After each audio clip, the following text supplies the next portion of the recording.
Hello everyone, welcome to our channel all about BMS.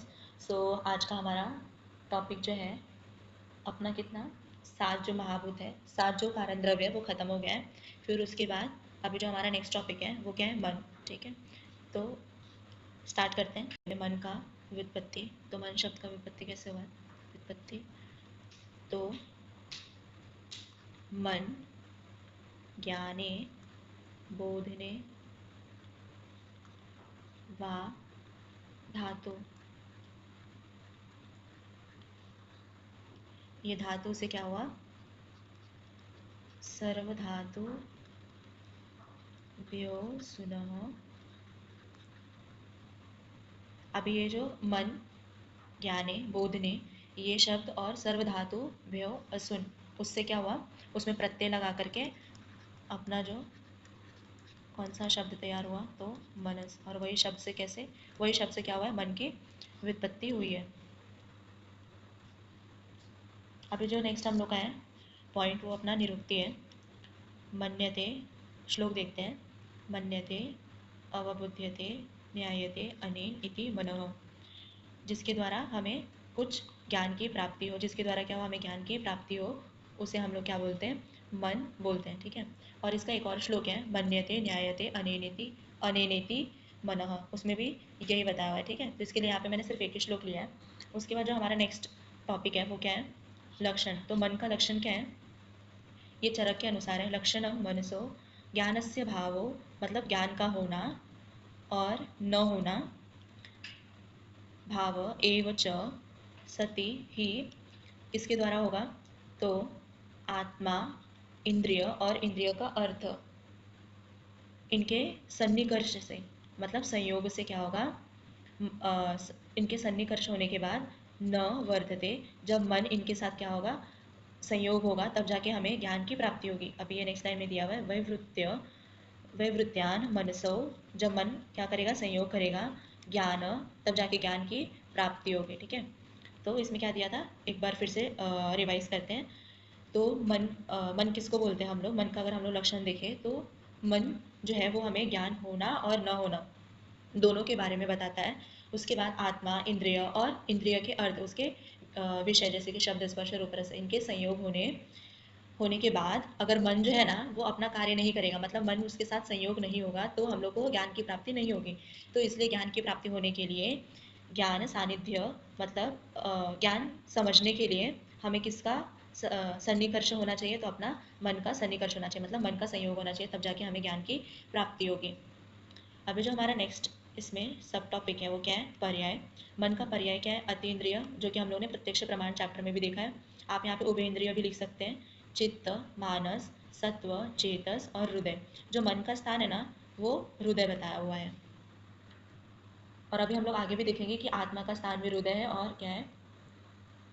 हृदय बताया हुआ है। ठीक है, फिर उसके बाद अगर हम लोग मन का गुण देखें तो जो मन है वो अणु, मतलब कि बहुत ज़्यादा सूक्ष्म है। और एक, सिर्फ मन क्या है? एक ही है, तो इसके वजह से यहाँ पे एक उसका गुण बताया। अभी सूक्ष्म के इसमें ना अभी हम लोग का सूक्ष्म है। ठीक है, तो सूक्ष्म होने के द्वारा ही हमें ज्ञान की प्राप्ति होती है। तो अभी ये कैसे होता है? जैसे कि हमारा इंद्रिय हो गया, उसके बाद आत्मा हो गया और इंद्रिय का अर्थ हो गया, तो इनके संयोग होने के बाद अगर ये संयोग भी होते हैं, ठीक है, ज्ञान प्राप्त करने के लिए, और उसमें क्या होगा? मन आएगा, उन मन का संयोग होगा, तब जाके हम लोग को ज्ञान की प्राप्ति होगी। तो मन का संयोग होना बहुत ज़्यादा ज़रूरी है। इसके वजह से जो मन है वो सूक्ष्म है, मतलब बहुत छोटा है, तो वो क्या करता है? जल्दी से उसके साथ संयोग हो जाता है। अगर वही वहाँ पे वो बड़ा रहता, लार्ज रहता, तो वो इंद्रिय के साथ इतना जल्दी संयोग नहीं कर पाता। इसके वजह से मन जो है वो सूक्ष्म है, और ऐसे करके हम लोग को ज्ञान जो है उसी क्षण में ज्ञान की प्राप्ति हो जाती है। फिर अभी जो दूसरा गुण है वो एकत्व है। एकत्व का इंद्रिय, आत्मा, ये सब संयोग होता है, तो उसके समय क्या होता है? हमारा मन जो है एक ही है। ठीक है, तो इसके वजह से क्या होता है? जब हमारा इंद्रिय इंद्रिय के द्वारा जब हम ज्ञान की प्राप्ति करते रहते हैं, तो उस समय क्या होता है? एक ही मन होने की वजह से वो जल्दी से उसको ग्रास्प करता है। जैसे कि अगर बहुत सारे मन रहते हैं तो इंद्रिय के जो हमारा अर्थ है, या तो हमें ज्ञान प्राप्ति करने के लिए बहुत सारी तकलीफें होती है। इसके वजह से यहाँ पे मन की संख्या एक होने के कारण क्या होता है? हम लोग को इंद्रिय से जो संयोग है मन का वो जल्दी हो जाता है और ज्ञान की प्राप्ति जल्दी होती है। फिर अभी अगर इसमें एग्जाम्पल देखें, जैसे कि हम लोग कोई फल खाते हैं, ठीक है, तो फल खाते समय हम लोग को उसका फल कैसा दिखता है, उसका रस कैसा है, उसका स्मेल कैसा है, तो ये सब समझने के लिए हमारा मन जो है वो क्या करता है, एक हमारा मन एक ही है और वो एकत्व कर्म करके जो हमारा इंद्रिय है उसके ज्ञान को जल्दी से ग्रैस्प करता है और हमें जो है वो ज्ञान की प्राप्ति होती है। वैसे अगर देखें, और वो सूक्ष्म होने की वजह से ही जल्दी से हम लोग को ज्ञान प्राप्ति करने में मन जो है वो सहयोग करता है। ये हो गया मन का गुण। अभी जो नेक्स्ट है मन का अर्थ और विषय। इसमें क्या है, सबसे पहले मन के जो है वो 5 अर्थ हैं। सबसे पहले चिंत्य। अगर इसको हम लोग मॉडर्न में देखें तो थिंकिंग होता है चिंत्य, मतलब विचार्य, मतलब एनालिसिस किसी चीज़ का करना। ऊह्य, रीजनिंग, ध्येय, कंसंट्रेशन, संकल्प, डिटर्मिनेशन। ठीक है, तो अभी इसका मतलब अगर हम लोग समझना चाहें चिंत्य, तो अभी हम लोग कोई भी थिंकिंग प्रोसेस लेकर के आते हैं। जैसे कभी कभी क्या होता है कि हम सोचते हैं कि ये मुझे करना चाहिए कि नहीं करना चाहिए, ये कर्तव्य, ये काम जो है वो सही है कि नहीं, या ये काम गलत है क्या। तो ऐसे जब हम लोग थिंकिंग प्रोसेस करते हैं, जब चिंता करते हैं, चिंत्य करते हैं, जब हम लोग ऐसा थिंकिंग प्रोसेस करते हैं तो उसी को हम लोग क्या बोलते हैं, चिंत्य बोलते हैं। ठीक है, फिर उसके बाद क्या है, विचार्य। तो विचार में क्या होता है, हम ना ऐसा विचार करते हैं कि ये काम जो है, जैसे कि ये मेरे लिए सही होगा कि नहीं, कि मतलब मैं अगर पढ़ाई नहीं करूँगी तो क्या होगा, मैं फेल हो जाऊँगी। तो ये विचार करना क्या होगा हमारे, अ, ये सोचना हमारे विचार्य के अंदर आएगा। उसके बाद नेक्स्ट क्या है, अव्यय। इसमें क्या होता है कि हम किसी भी कार्य को करने से पहले उसके बारे में सोचते हैं कि इसको, जो उसका हम लोग प्री प्लान करते हैं ना, वैसा ही कि अगर मुझे ये इतना सिलेबस कंप्लीट करना है तो मैं प्लान करूँगी कि मुझे आज इतना ख़त्म करना है, फिर दूसरे दिन इतना ख़त्म करना है। तो ये क्या हो गया अपना, वो ये हो गया। फिर उसके बाद ध्येय, मतलब कि जो हमारा चिंतन करने के बाद, चिंतन करने से जो हमारा इंद्रिय है वो मुक्त होने के बाद जो ध्येय, मतलब कि किसी भी चीज़ को लेकर के कंसंट्रेट करना और उस पर ध्यान लगाना। फिर उसके बाद संकल्प, उसके बाद मैं क्या करूँगी, संकल्प मतलब कि हाँ आज मतलब निर्धारण करूँगी कि ठीक है मुझे ये करना है और ये कार्य जो है वो होना चाहिए ऐसे करके। तो ये क्या है, अपने मन के अर्थ और विषय है। अभी जो नेक्स्ट है वो मन का कर्म। मन के कर्म जो है वो 4 हैं। उसके गुण कितने हैं मन के, तो 5 है, याद रखिए। और कर्म कितने हैं, 4 हैं। सबसे पहले इंद्रिय, अभिग्रह, स्वस्य, निग्रह, ओह्य और विचार। ये दोनों जो है वो मन के गुण में भी आता है। ठीक है, तो अभी इंद्रिय, इंद्रिय अभिग्रह देखिए।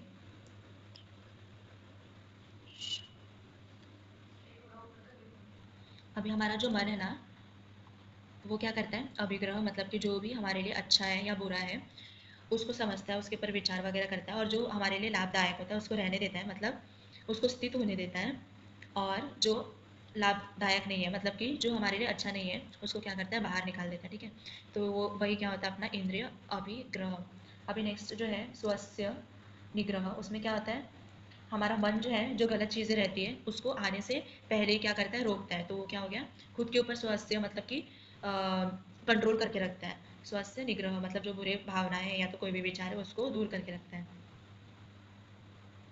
और वो यह हम लोग ने देखा कि जो भी अपना सही या गलत है उसके ऊपर विचार करना, जितने भी हमारे मन के अंदर विचार आते हैं या तो कोई थॉट आता है वो सबको, और विचार करना मतलब किसी भी चीज़ को लेकर के थिंकिंग प्रोसेस जो हम करते हैं वो। फिर उसके बाद नेक्स्ट जो हमारा टॉपिक है वो मन का स्थान है। अगर हम लोग बृहत्त्रयी के अनुसार देखें तो बृहत्त्रयी ने हृदय और मस्तिष्क, शीर जो है उसका मन का स्थान बताया हुआ है। और फिर अगर हम लोग भेल के अनुसार देखें, भेल संहिता या तो भेल संहिता के अनुसार देखें तो सिर और तालु ये दोनों के बीच में बताया। सिर मतलब अपना सिर हो गया और तालु मतलब क्या होता है, पैलेट, वो दोनों के बीच में मन का स्थान इन्होंने बताया है। फिर उसके बाद मन की उत्पत्ति देखें तो सांख्य दर्शन के अनुसार क्या होता है, सांख्य दर्शन के अनुसार सात्विक अहंकार और राजसिक अहंकार ये दोनों से क्या होता है, मन की उत्पत्ति होती है। तो ये सांख्य दर्शन के अनुसार हो गया। वैसे ही अगर हम लोग वैशेषिक दर्शन के अनुसार देखें तो इन्होंने क्या बताया कि मन के परमाणु अ, होने से उत्पत्ति और विनाश होता है। ठीक है, तो जो हमारा मन है उसका इनके अनुसार वैसे ही है कि छोटे छोटे अपने सूक्ष्म परमाणु आते हैं और उसके बाद क्या होता है, स्थूल परमाणु बनता है, द्वैनिक या तो त्रैनिक ऐसे करके अपना पूरा जो परमाणु है वो स्थूल रूप में, कार्य रूप में निर्माण होता है। तो मन का भी वैशेषिक दर्शन के अनुसार वैसा ही है कि मन का भी परमाणु रूप से क्या होता है, उसका उत्पत्ति होता है। अभी अगर हम लोग नेक्स्ट आयुर्वेद के अनुसार देखें मन की उत्पत्ति, तो आयुर्वेद ने क्या बताया कि मन जो है वो नित्य है, मतलब वो सतत रहता है और इसको हम लोग शाश्वत भी बोल सकते हैं। ठीक है, तो अभी मतलब कि हमारे एक तरह का देखें तो आयुर्वेद ने क्या बताया कि जो हमारा आत्मा है, मन है, और जो हमारे 4 सूक्ष्म महाभूत हैं, मतलब आकाश को छोड़ के वो क्या करता है, वो कभी भी नाश नहीं होता है। वो क्या करता है, एक शरीर से दूसरे शरीर में जाता है। मतलब एक शरीर छोड़ के वो फिर जब वो शरीर नाश हो जाता है उसके बाद वो दूसरे दूसरे शरीर में प्रवेश कर लेता है। ये आयुर्वेद के अनुसार है। फिर उसके बाद देखिए नेक्स्ट पॉइंट, वो अपना क्या है, उभयात्मक। उभयात्मक तो, जो हमारा मन को हम लोग क्या बोलते हैं, उभेंद्रिय भी बोलते हैं। उभेंद्रिय इसलिए बोलते हैं कि वो ज्ञानेंद्रिय और कर्मेंद्रिय दोनों का कार्य करता है, या तो दोनों को कंट्रोल करने का कार्य करता है। ठीक है, ये हम लोग आगे भी देखेंगे। अभी यहाँ पे उभेंद्रिय ये हम लोगों ने प्रत्यक्ष प्रमाण में भी देखा है। ठीक है, तो यहाँ पे उभेंद्रिय जो है वो क्या करता है, ज्ञानेंद्रिय उसको क्या करता है, उसके कार्य को भी करता है और कर्मेंद्रिय कार्य को भी करता है।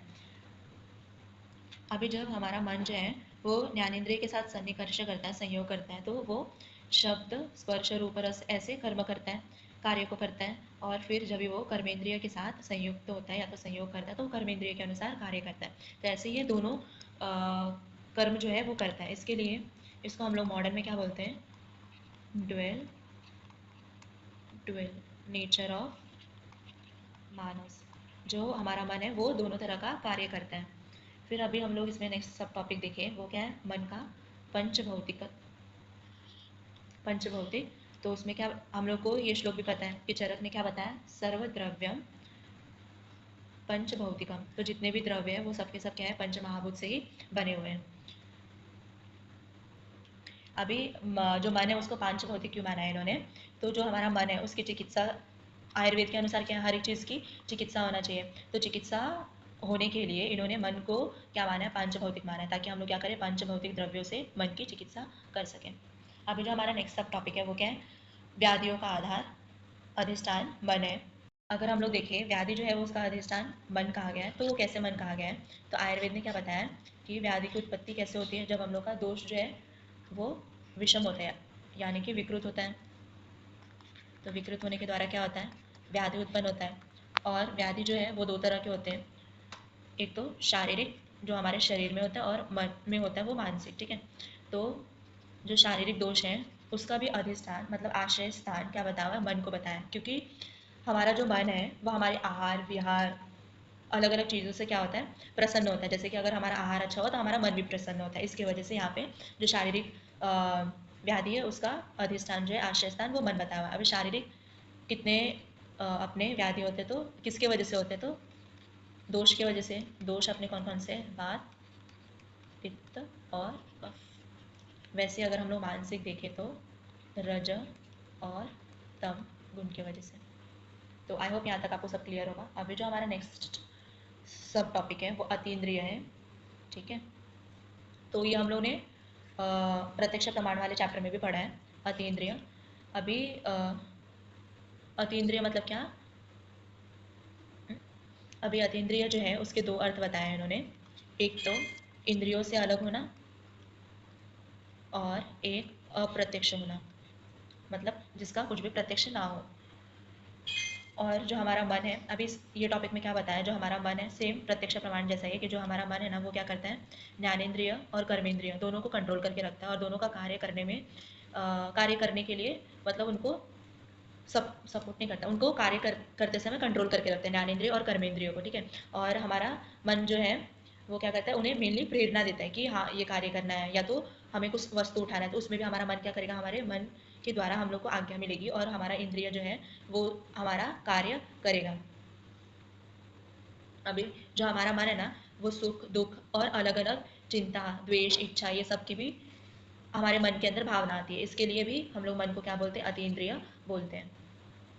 अभी जो हमारा नेक्स्ट टॉपिक है वो क्या है, अ, मन की चिकित्सा महत्व।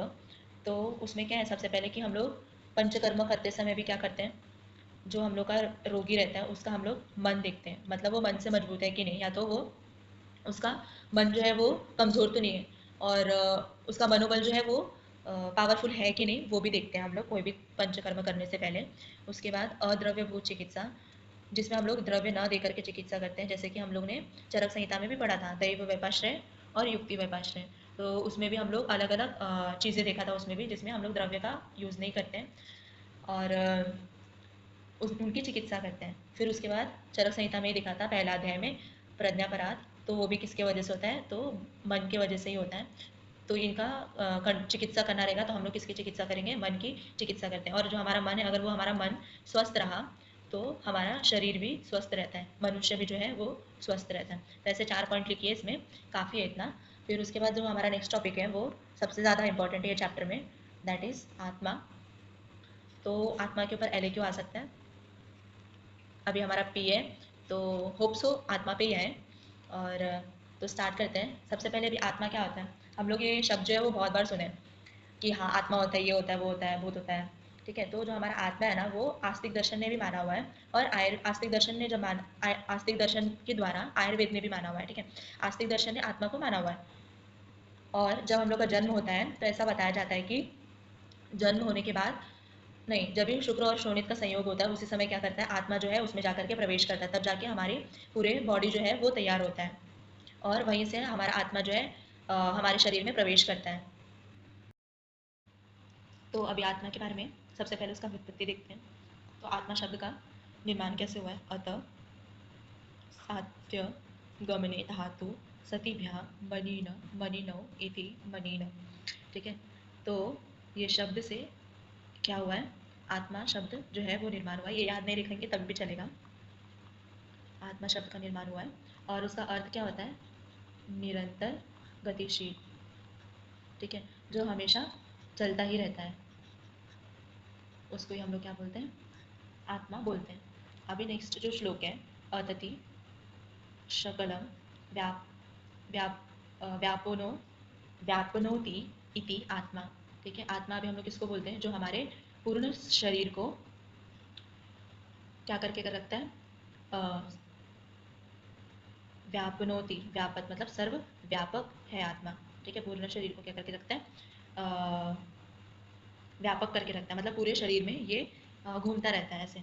बट हम लोगों ने क्या देखा है कि आत्मा का स्थान क्या है, हृदय है ना। बट ये फिर भी क्या करता है, पूर्ण शरीर में जो है वो इधर उधर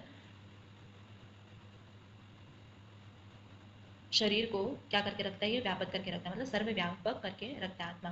फिर अगर हम इसका पर्याय देखें तो क्या है वो, जीव, दृष्टा, सर्वज्ञ, चेतना, क्षेत्रज्ञ, निर्विकार पुरुष और निर्विकार पुरुष और न्यो न्यो मतलब क्या होता है, ज्ञान, ज्ञानी है।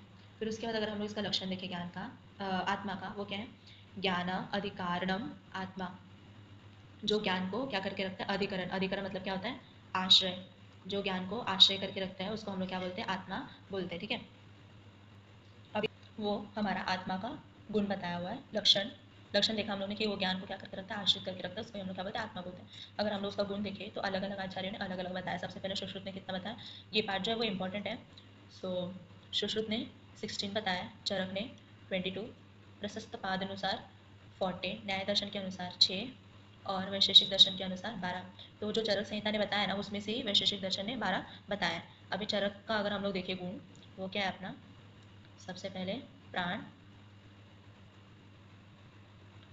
सबसे पहले क्या है, प्राणापान, मतलब जो हमारे श्वास और प्रश्वास, मतलब कि जो हम लोग करते हैं ना, सांस को अंदर लेना और सांस को बाहर छोड़ना, वो सबसे पहले हमारा आत्मा का गुण है। फिर नेक्स्ट जो है अपान, सबसे पहले क्या है, प्राण। तो प्राण मतलब क्या होता है कि जो हम लोग सांस को अंदर लेते हैं उसको हम लोग इंस्पिरेशन बोलते हैं। तो प्राण वो हो गया सबसे पहले आत्मा का गुण। अभी दूसरा जो गुण है वो अपान, मतलब कि सांस को बाहर छोड़ना, तो वो अपना क्या हो जाएगा, एक्सपिरेशन। फिर अभी नेक्स्ट जो है उन्मेष और निमेश, जो हम लोग एक पलक जो है मतलब कि जो अपना आईलिड्स है उसको बंद करते हैं, उसको हम लोग क्या बोलते हैं, निमेश, और उसको खोलते हैं तो उसको क्या बोलते हैं हम लोग, उन्मेष। ठीक है, फिर उसके बाद नेक्स्ट जो गुण है जीवन, जो हमारा शरीर है उसको दोष धातु मल ये सबको क्रिया करवाते रहना और उसका पोषण करते रहना, वो आत्मा का गुण है। उसी को हम लोग क्या बोलते हैं, जीवन बोलते हैं। दोष धातु मल ये सबको क्रिया करवाते हुए हमारे शरीर का पोषण करते हुए और उसका वृद्धि करने को हम लोग क्या बोलते हैं, जीवन बोलते हैं। और ये हमारा आत्मा का गुण है। फिर उसके बाद नेक्स्ट जो है मनोसोगति, तो इसमें क्या होता है, जो हमारा मन का गति है वो भी क्या करता है, आत्मा ही एक जगह से दूसरी जगह लेकर के जाता है। फिर उसके बाद अगर हम लोग नेक्स्ट देखें तो क्या है, इंद्रियांतर संचार। अभी जो हमारा मन है उसको क्या करता है, एक इंद्रिय से ज्ञान प्राप्ति होने के बाद दूसरे इंद्रिय के पास पहुंचाता है। जैसे कि अभी बोलने, जो हमारा बोलने का, जैसे अभी मैं क्या कर रही हूँ, बोल रही हूँ, और बोलने के बाद जो मैं लिखने का काम कर रही हूँ वो क्या कर रहा है, मेरा आत्मा जो है वो हमारे इंद्रिय को हमारा जो मन है उसको क्या कर रहा है, इंद्रिय के द्वारा ज्ञान की प्राप्ति मतलब उसको गति करने में मन जो है, जो आत्मा है वो क्या कर रहा है, मन को हमारे ज्ञान की प्राप्ति करने में मदद कर रहा है। और वो किसकी वजह से होता है, जब हमारा आत्मा उसको आज्ञा देता है और उससे गति अनुसार अलग अलग काम करवाता है, अलग अलग इंद्रिय में जाके ज्ञान की प्राप्ति करता है। अभी नेक्स्ट जो है आत्मा का गुण, वो प्रेरणा है।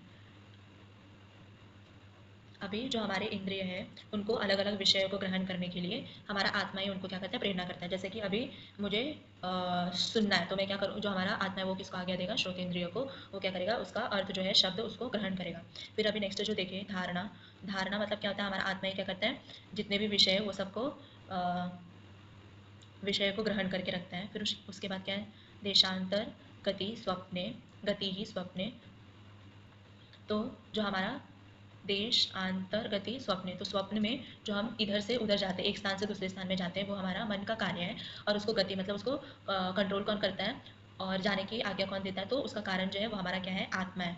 फिर उसके बाद नेक्स्ट जो देखें पंचत्व ग्रहणम, तो अ, इसका अर्थ क्या होता है कि जो हमारा मृत्यु के बाद पंचत्व होता है ना, उसको ग्रहण करने का काम कौन करता है, वो हमारा आत्मा ही करता है। फिर उसके बाद नेक्स्ट जो देखिए दृष्टस्य दक्षिणेन अक्षना संवेनाव नाग नावगम तथा नावगम सता, ठीक है। तो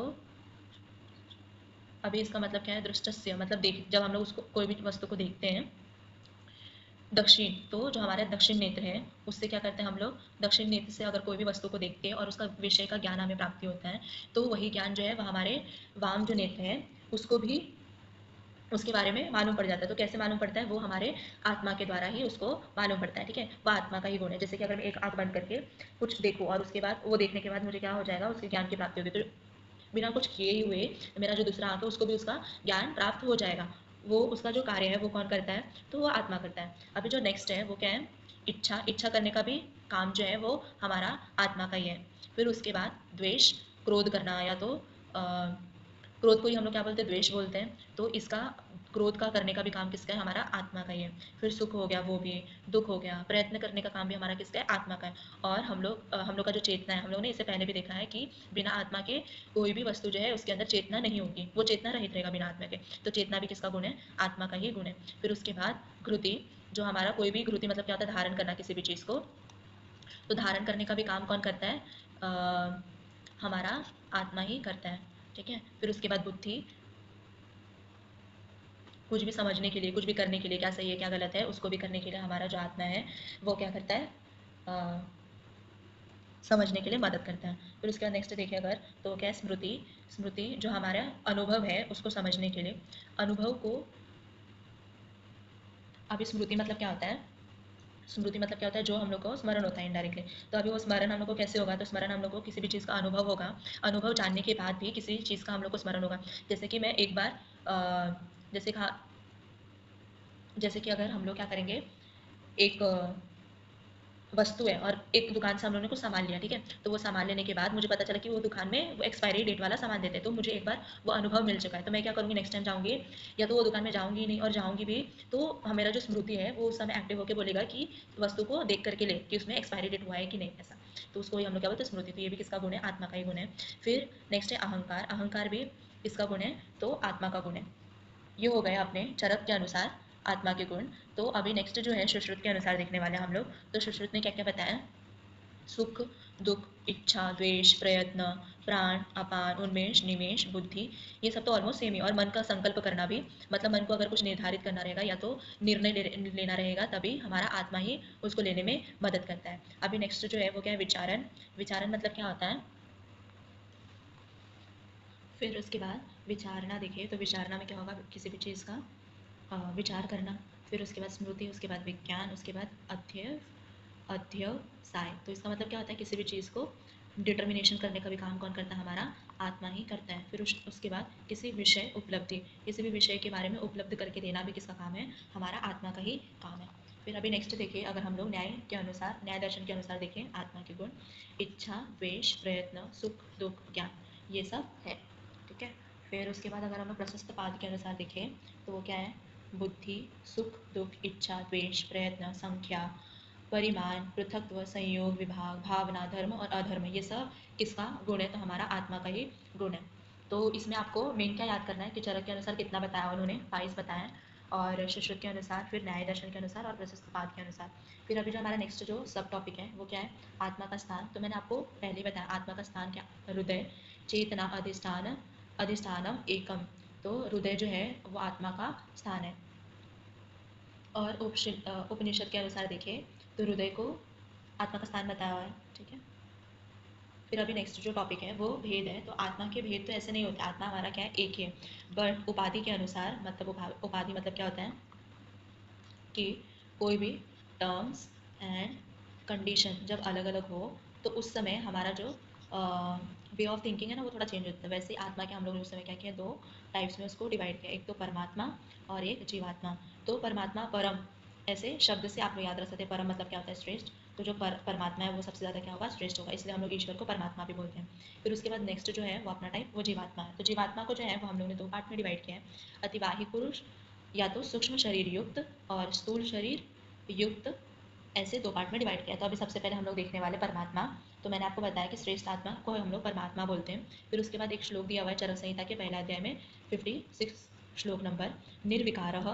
ये सब किसके गुण है? परमात्मा के। निर्विकारः, जो विकार रहित हो, परस्तो आत्मा सत्व भूत गुणेन्द्रिय ही चैतन्य कारणम नित्यो दृष्टा पश्यति ही क्रिया।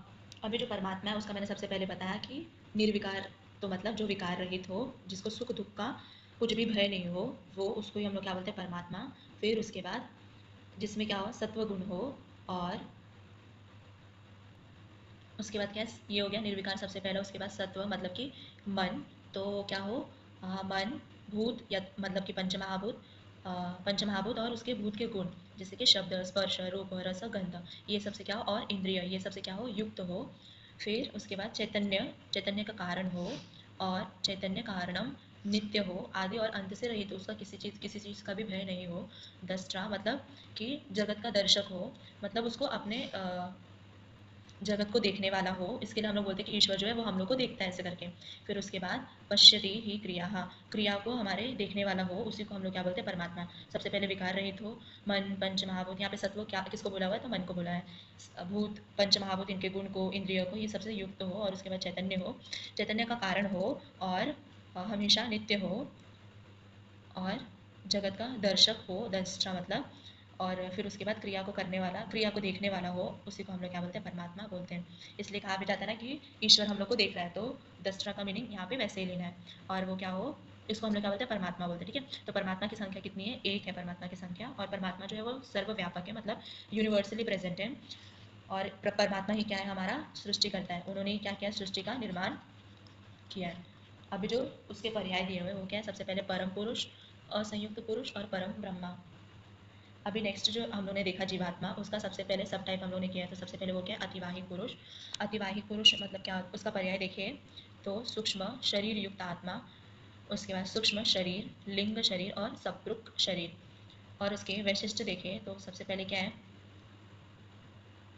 पूर्व उत्त उत्पन्नम, पूर्व उत्पन्नम, असक्तम, नियतम, महादादि सूक्ष्म पर्यंतम, संसरिति, निरूपभोगम, भावैरधि वसीतम, ठीक है। तो सबसे पहले अगर इसका अर्थ देखें, पूर्व उत्पन्नम, तो पूर्व उत्पन्नम मतलब क्या होता है? सृष्टि के प्रारंभ से ही उसका, सृष्टि के प्रारंभ से ही क्या हुआ है? हमारा जीवात्मा का जो है वो निर्माण हुआ है। और वो क्या करता है? वो एकदम सूक्ष्म है। तो एक शरीर का नाश होने के बाद वो क्या करता है? दूसरे शरीर में जाता है। वो अपना जीवात्मा का सब अभी अतिवाहिक देख रहे हैं हम लोग। फिर उसके बाद नेक्स्ट जो गुण है वो क्या है? असप्तम, सूक्ष्म होने के कारण वो क्या करता है? एक शरीर से दूसरे शरीर में जाता है। फिर नियतम, नियतम मतलब वो हमेशा शाश्वत है, सृष्टि की उत्पत्ति से लेकर के जब तक सृष्टि का विनाश नहीं हो जाएगा तब तक वो क्या है? नियत है। फिर महादादि सूक्ष्म पर्यंतम, जो हमारे सूक्ष्म शरीर के 18 द्रव्य से बना हुआ है, ठीक है। वो 18 द्रव्य कौन कौन से हैं? तो महत, अहंकार, 5 ज्ञानेंद्रिय, कर्मेंद्रिय, मन, और 5 सूक्ष्म तन्मात्राएं। तो ये सबसे युक्त शरीर जो युक्त जो है वो जीवात्मा बना हुआ है। फिर संसरिति, वो क्या करता है? एक एक अगर शरीर का नाश होता है, एक स्थूल शरीर का नाश होता है, तो उसको छोड़ करके दूसरे नए शरीर में क्या करता है, वो प्रवेश करता है और उसको धारण करता है। फिर उसके बाद नेक्स्ट जो है निरूपभोगम। निरूप भोगा मतलब कि उपभोगम नहीं होगा अगर वो किसी भी शरीर में प्रवेश नहीं करेगा, स्थूल शरीर में या तो नाश होने के बाद कोई भी शरीर का, तो वो क्या करेगा, कुछ भी चीज़ का भोग विलास नहीं कर पाएगा। फिर उसके बाद क्या है, भावैरधि वसीतम। अभी जो इसमें हमारी बुद्धि है उसमें यहाँ पे ऐसे बताया हुआ है कि हमारी जो बुद्धि है उसमें 8 भाव है। कौन कौन से, तो धर्म, अधर्म, ज्ञान, विज्ञान, वैराग्य, अवैराग्य, ऐश्वर्य, अनय, अन ऐश्वर्य। तो ये सबसे युक्त क्या होता है हमारा, वैसे ही जीवात्मा भी होता है। और ये सबको लाने का काम कौन करता है, मतलब उसको उससे वो चीज़ों से युक्त कैसे करता है, कौन करता है, तो अपना बुद्धि ही करता है। ठीक है, तो बुद्धि के द्वारा क्या होता है, हमारे जीवात्मा के अंदर ये सब चीज़ों का भी भाव आपको प्रेजेंट मिलेगा। अभी जो जीवात्मा है ना, वो एक शरीर से दूसरे शरीर में कैसे प्रवेश करता है, तो वो नाश होने के बाद क्या करता है, फिर जब हम लोग का शुक्र और शोणित से संयोग होने के बाद क्या होता है, उसमें आत्मा जो है, जीवात्मा मतलब उसमें प्रवेश करता है। प्रवेश करने के बाद वो अलग अलग योनि से, योनि मतलब क्या होता है, वजाइना या तो ओरिजिन, तो अलग अलग योनि से वो क्या करता है, उत्पन्न होकर के बाहर आता है सृष्टि में। और जो हमारा जीवात्मा है उसको हम लोग अपने आंखों से देख भी नहीं सकते, वो सिर्फ और सिर्फ हम लोग को कभी दिखेगा, दिव्य सृष्टि के द्वारा ही दिखेगा। अभी जो हमारा नेक्स्ट जीवात्मा का सेकंड टाइप है वो अतिवाहिक पुरुष था। अभी नेक्स्ट जो है वो स्थूल शरीर है। ठीक है, तो स्थूल शरीर का अगर हम लोग सबसे पहले पर्याय देखें, कर्म पुरुष, चिकित्सीय पुरुष और संयोग पुरुष, ऐसे उसके पर्याय दिए हुए हैं। अगर उसका वैशिष्ट्य देखें तो जिस शरीर को हम देखते हैं जो जन्म मृत्यु के चक्र में फंसा रहता है। अब स्थूल शरीर किसको बोला जाता है, कि जो हमारा शरीर है वो जन्म और मृत्यु इसके चक्र में हमेशा फंसा रहता है। जैसे कि अभी हम लोग ने देखा कि जीवात्मा में क्या होता है, जो आतिवाहिक पुरुष आत्मा है, तो वो क्या करता है, वो नाश होता है, कोई भी शरीर का नाश होता है, उसके बाद वो किसी न किसी में प्रवेश करता है। तो जो शरीर में प्रवेश करता है उसको ही हम लोग क्या बोलते हैं, स्थूल शरीर बोलते हैं। तो वो एक तरह का अपना क्या है, चक्र ही है, कि जन्म के बाद फिर से मृत्यु, मृत्यु से बाद फिर से जन्म, तो उसमें क्या होगा, ऐसे एक साइकिल जो है वो चलती रहती है, उसको ही हम लोग क्या बोलते हैं, स्थूल शरीर बोलते हैं। और ये हर क्षण क्या होता है, क्षीण होते जाता है, मतलब कि ढलते जाता है या तो कम होते जाता है। और इसके अंदर क्या होता है, आत्मा होता है और पंच महाभूत होता है। अभी जो नेक्स्ट जो हम लोग ने स्थूल शरीर देखा उसमें क्या है, धातु भेद के अनुसार जो है वो अलग अलग आत्मा के बारे में, या तो उसको हम लोग इधर पे पुरुष भी बोलते हैं आत्मा को ही। ठीक है, आत्मा जो है ना वो पुरुष के इसमें सोता है, तो वैसे इसके भेद किए हैं, षड्धात्वात्मक, चतुर्विंशतिक, एक धात्वात्मक, उसके बाद त्रिधात्वात्मक, ऐसे टाइप्स इन्होंने बताया हुआ है। अभी फिर नेक्स्ट जो है वो एक डिफरेंस बिटवीन है परमात्मा और जीवात्मा के बीच में। परमात्मा जो एक है, जीवात्मा जो अनेक है। परमात्मा जो है सर्वज्ञ, मतलब कि सर्वव्यापी है, हर जगह प्रेजेंट रहता है। जीवात्मा जो है वो क्षेत्रज्ञ है, मतलब कि एक स्पेसिफिक पर्टिकुलर एरिया में प्रेजेंट रहता है। जैसे कि अपना शरीर एक ही एरिया में प्रेजेंट रहता है, अगर हम लोग परमात्मा की बात करें तो हर जगह प्रेजेंट होते हैं। जो परमात्मा है वो स्वतंत्र है, और जो जीवात्मा है वो हमारे हमारे जैसे ही कर्म के इसमें बंधा हुआ है। फिर उसके बाद शरीर जो है वो असंयुक्त, परमात्मा का जो शरीर है वो असंयुक्त है, मतलब किसी भी चीज़ से संयोग हुआ नहीं है। बट अगर हम लोग जीवात्मा की बात करें तो हमारा शरीर जो है वो हर चीज़ों से बंधा हुआ है, जैसे कि हमारा मोह हो गया, माया हो गया, सुख हो गया, दुख हो गया, वो सब के बारे में वो सब। फिर उसके बाद परमात्मा जो है उस कारण पुरुष है, इनके बिना कुछ भी कार्य नहीं हो सकता। और हम जो है वो क्या है, कर्म पुरुष है, मतलब हमें कर्म करते रहना है। और उसके बाद अगर परमात्मा देखें तो निर्विकार है, किसी भी विकार से रहित है, सुख दुख का इनको कुछ भी भय नहीं है, और हम जो है वो सब चीज़ों में फंसे हुए हैं। फिर उसके बाद नेक्स्ट जो हमारा टॉपिक है, सब टॉपिक, कि आत्मा से हम लोग को ज्ञान की प्राप्ति कैसे होती है। जो हमारा आत्मा है उससे हमें हमारे मन को क्या करता है, ये हम लोगों ने प्रत्यक्ष प्रमाण चैप्टर में भी देखा। आत्मा जो है वो क्या करता है, मन को आज्ञा देता है, और आज्ञा करने के बाद मन जो है वो इंद्रियों को क्या करता है, इंद्रियों के द्वारा हमें इंद्रियार्थ ज्ञान की प्राप्ति, इंद्रियार्थ मतलब कि इंद्रिय के जो भी विषय है उससे हम लोग को ज्ञान की प्राप्ति करके देता है। तो आई होप यहाँ तक आपको सब क्लियर होगा। अभी नेक्स्ट जो टॉपिक है, आत्मा के अंदर ही आता है ये पुरुष। तो पुरुष शब्द की निरुक्ति कैसे हुई है, पूरी शरीर शेते इति पुरुषः। तो पुरुष इसका अर्थ क्या है, तो पुरुष जो आत्मा शरीर में क्या होता है, सोता है, उसको ही हम लोग क्या बोलते हैं, पुरुष बोलते हैं। और यहाँ पे पूरा शब्द का अर्थ क्या है, तो शरीर है। तो जो अभी मैंने आपको पहले भी बताया कि शरीर में जो हमारा आत्मा है वो जिस शरीर में सोता है उसको हम लोग क्या बोलते हैं, पुरुष बोलते हैं। अभी इसमें हम लोग ने भेद किया है सबसे पहले एक धात्वात्मक पुरुष। तो उसमें क्या होता है, अगर उसका व्याख्या देखें तो इसमें सिर्फ और सिर्फ क्या प्रेजेंट होता है, चेतना, धातु, धातुर धातुर विरेकः स्मृतः पुरुष संज्ञ, जिसमें क्या हो, केवल चेतना हो, उसको हम लोग क्या बोलते हैं, एक धात्वात्मक पुरुष बोलते हैं। फिर उसके बाद षड्धात्वात्मक पुरुष, ख खाद्यश्चेतनास्था धातवः पुरुष स्मृतः। ख आदि, ख मतलब क्या होता है आकाश, और आदि, आदि के जो हमारे पंचमहाभूत हैं वो, ठीक है। और क्या, आत्मा, चेतना मतलब यहाँ पे क्या है आत्मा, इनके संयोग होने से ये टोटल कितने हो गए, 6 हो गए, 5 पंचमहाभूत और एक आत्मा। तो ऐसे धातु से मिले हुए पुरुष को हम लोग क्या बोलते हैं, षड धात्वात्मक पुरुष बोलते हैं। फिर अभी जो उसके पर्याय देखें हम लोग, तो उसका पर्याय क्या है, कर्म पुरुष और चिकित्सीय पुरुष, ठीक है। अभी जो नेक्स्ट है वो हमारा त्रिधात्वात्मक पुरुष है। उसमें क्या आता है, तो त्रि जो दंड हम लोगों ने पढ़ा है क्या, सत्व आत्मा शरीर, च त्रय त्रयम एतत् त्रिदंडवत। तो जो सत्व मन आत्मा और शरीर इनसे बना हुआ पुरुष है उसको हम लोग क्या बोलते हैं, त्रिधात्वात्मक पुरुष बोलते हैं। फिर उसके बाद नेक्स्ट देखिए चतुर्विंशति विंशति तत्वात्मक पुरुष। तो ये हम लोगों ने अपना सांख्य दर्शन में भी देखा है। तो चतुर्विंशति पुरुष, चतुर मतलब क्या होता है 4, और विंशति मतलब क्या होता है 20। तो ऐसे करके 24 जो है अपने तत्व बताए हुए हैं। तो उसमें क्या क्या आता है, सबसे पहले क्या अपना मन, इंद्रिय 10, ज्ञानेंद्रिय और कर्मेंद्रिय, इंद्रियार्थ, इंद्रिय के विषय 5, और जो हमारे 8 जो है वो प्रकृति बताए हुए हैं। तो ऐसे करके अपने टोटल कितने द्रव्य, कितने पुरुष है, तो 24 ऐसे पुरुष, 24 गुण के पुरुष मतलब चतुर्विंशति विंशति पात्मक पुरुष बताया है, क्योंकि इसमें क्या है 24 जो है वो हमारे तत्व प्रेजेंट हैं।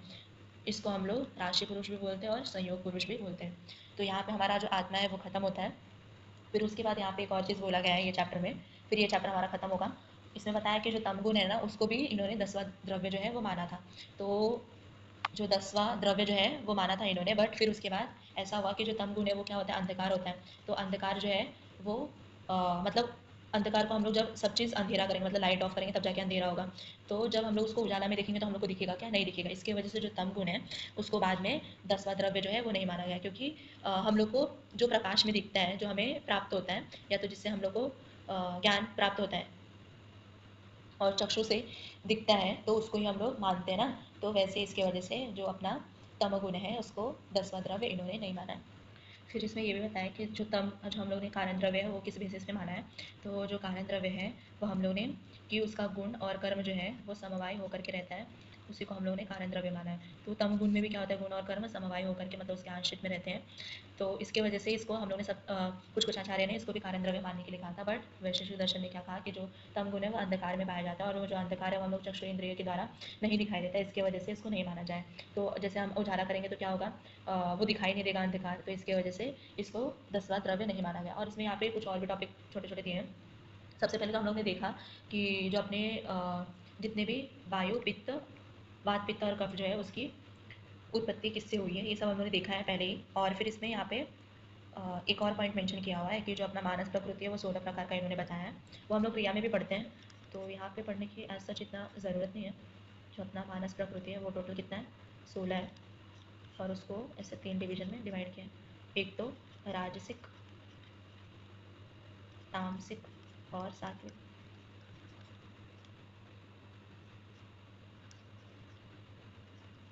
ठीक है। तो राजसिक जो है वो कितने हैं, 6 हैं। ये यहाँ पे इंपॉर्टेंट नहीं है, ये हम लोग को क्रिया में पढ़ने के लिए मिलेगा अच्छे से डिटेल में।